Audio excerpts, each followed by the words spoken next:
High দর্শক মণ্ডলী, আজ খুব একটা গুরুত্বপূর্ণ কথা বলছি যে এখন বর্ষাকালে প্রত্যেক দিন প্রচুর পরিমাণে বৃষ্টি হচ্ছে।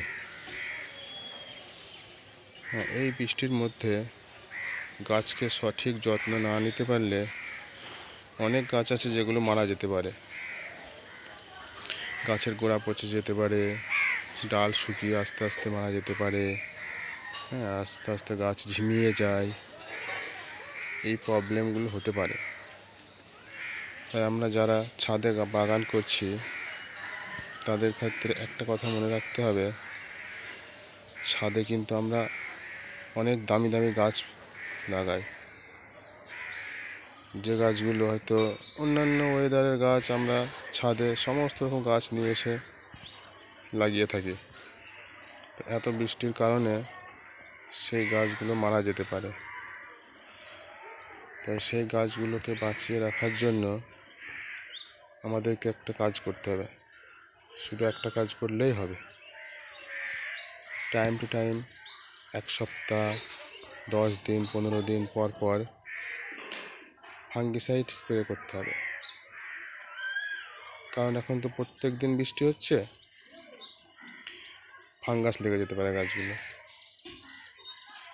আর ফাঙ্গাস লেগে গেলে গাছের চেহারা পুরো অন্যরকম হয়ে যাবে, গাছের পাতা কুঁকড়ে যাবে, আস্তে আস্তে গাছ দুর্বল হয়ে যাবে, গাছ আস্তে আস্তে ঝিমিয়ে যাবে, গাছের গোড়া পচে যাবে, আস্তে আস্তে এইভাবে গাছটা মারা যেতে পারে। তাই ঠিক নিয়ম করে যদি আমরা ফাঙ্গিসাইডটা স্প্রে করতে পারি তাহলে আমাদের আর গাছের দিনে কোনো সমস্যা হবে না। গাছগুলো ঠিক এরকম সতেজ থাকবে। দেখছেন, এরকম সতেজ আছে গাছ, চকচক করছে। এরকম আপনাদেরও প্রত্যেকটা গাছ এরকম চকচক করবে। এই দেখুন একটা, এটা হচ্ছে ফুলে রাখতে হবে না, এরকম সতেজ থাকবে। এইটা যেমন একটা 3 ফল গাছ, আপনাদেরও গাছগুলো ঠিক এরকম সতেজ থাকবে।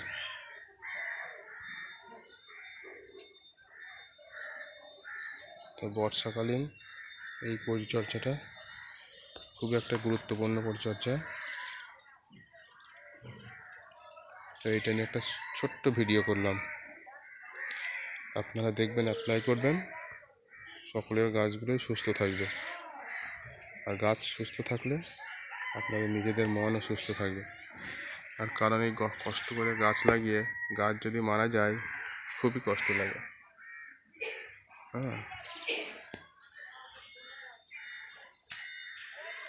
দেখুন, একটা র্যাবিট আছে আমার, চলে এসছে পিছন পিছন ছাদে, ঘাস খাচ্ছে এসে।